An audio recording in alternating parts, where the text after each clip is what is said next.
మాజీ ముఖ్యమంత్రి వైఎస్ జగన్మోహన్ రెడ్డి గారికి నిన్న పొదిలి పొగాకు కేంద్రం ఏదైతే ఉందో అక్కడికి వెళ్ళినప్పుడు కొంత నిరసన తెగ అనేది ఎక్కువగా తగిలింది. అదే సందర్భంలో తన కార్యకర్తలందరూ కూడా ఆ నిరసనలు చేసిన బాధితులు ఎవరైతే ఉన్నారో వాళ్ళ మీద చెప్పులతోనూ రాళ్లతోనూ దాడి చేయడం జరిగింది. ఈ దాడిలో కొంతమంది మహిళలకి, అక్కడికి వచ్చిన మనుషులకి, వాళ్లతో పాటు కొంతమంది పోలీసులకు కూడా తలకి గాయాలు అవడం అయితే జరిగింది. రాజధాని మహిళల మీద ఏదైతే వేశ్యలు అనే విధంగా రాజధాని వేశ్యల రాజధాని అని చెప్పి ఏదైతే సాక్షి మీడియా డిబేట్ లో ఒక చర్చ నడిచిందో అప్పటి నుంచి కూడా ఎక్కడ పడితే అక్కడ రాష్ట్ర వ్యాప్తంగా పలు చోట్ల నిరసనలు కానీ, ధర్నాలు, ర్యాలీలు అనేవి కొనసాగుతున్నాయి. అదే నేపథ్యంలో జగన్మోహన్ రెడ్డి గారు వస్తున్న సమయంలో ఆ ర్యాలీకి దగ్గరలో టీడీపీ పార్టీకి చెందిన వాళ్లే కానీ, ముఖ్యంగా అమరావతి మద్దతు తెలిపిన మహిళలు ఎవరైతే ఉన్నారో వీళ్ళందరూ కూడా నిరసన కింద జగన్మోహన్ రెడ్డి గారు బహిరంగంగా క్షమాపణలు చెప్పాలి, వైఎస్ఆర్సీపీ నాయకులు బహిరంగంగా క్షమాపణలు చెప్పాలి, ఆ జర్నలిస్టులు కూడా బహిరంగంగా క్షమాపణలు చెప్పాలని చెప్పి నిరసన ప్లకార్డులు అనేవి పట్టుకోవడం, నల్ల బెలూన్లు, నల్ల టవల్స్ అనేవి వేసుకోవడం అయితే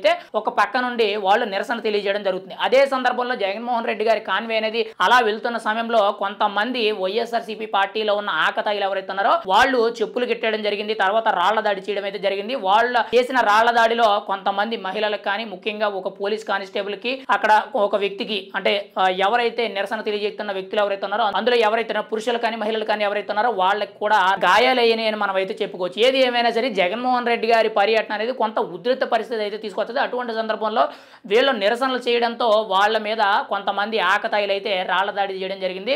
ఇంకోవైపు నిరసనల సెగ అనేది ఇంకొంచెం ఎక్కువైందని మనం అయితే చెప్పుకోవచ్చు. ఎందుకంటే అప్పటి వరకు కూడా నిరసనలు చేసింది ఎవరైతే ఉన్నారో వీళ్ళు నిరసనలు చేస్తున్నట్టు ఎక్కడా కూడా మీడియా పెద్దగా కవర్ చేయడం లేదు. కానీ ఎప్పుడైతే వీళ్ళ మీద రాళ్ల దాడి జరిగిందో ఇదంతా కూడా ఇప్పుడు మీడియా అంతా కూడా పెద్ద ఎత్తున పెద్ద దుమారం రేపే విధంగా వైరల్ అవుతుంది. ఎందుకంటే మహిళల మీద రాళ్ల దాడి చేసిన వైఎస్ఆర్సీపీ ఆకతాయి కార్యకర్తలు అని చెప్పి సోషల్ మీడియాలో పెద్ద ఎత్తున వైరల్ అవుతుంది. ఏది ఏమైనా సరే గత వారం 10 రోజుల నుంచి కూడా జూన్ నెల స్టార్టింగ్ నుంచి కూడా వైఎస్ఆర్సీపీ పార్టీకి ఒక రకంగా గడ్డుకాలం నడుస్తుంది. ఎక్కడ ఎటువంటి నిర్ణయాలు తీసుకున్నా కానీ కొంత బిడిసి కొట్టే విధంగా, పార్టీ మీద వ్యతిరేకత వచ్చే విధంగా, జనాల్లో కొంచెం వ్యతిరేకత వచ్చే విధంగా పరిణామాలు అయితే చోటు చేసుకుంటున్నాయి. ఇంకోవైపు కొమ్మినేని శ్రీనివాసరావుని ఆల్రెడీ అరెస్ట్ చేశారు. ఇంకోవైపు కీలకంగా చూసుకుంటే జర్నలిస్ట్ కృష్ణరాజు ఎవరైతే ఉన్నారో ఆయన్ని వైజాగ్ భీమిలిలో అరెస్ట్ చేయడం జరిగింది. అక్కడి నుంచి గుంటూరుకి తీసుకురావడం అయితే జరిగింది. మరి వీళ్ళిద్దరినీ కూడా బహిరంగంగా క్షమాపణలు చెప్తారా లేదంటే ఆల్రెడీ ఈ విషయం మీద జాతీయ మహిళా కమిషన్ అయితే స్పందించడం జరిగింది కాబట్టి వాళ్ళ మీద ఖచ్చితంగా యాక్షన్ తీసుకోవాలని చెప్పి ఏపీ డీజీపీ గారికి అయితే ఆదేశాలు జారీ చేయడంతో ఏపీ పోలీస్ శాఖ అంతటికి కూడా ఏపీ డీజీపీ గారు అయితే ఖచ్చితంగా నిందితులిద్దరిని కూడా అరెస్ట్ చేయాలని చెప్పి ఆదేశాలు జారీ చేశారు. ఇద్దరిని అరెస్ట్ చేశారు. మరి రేపు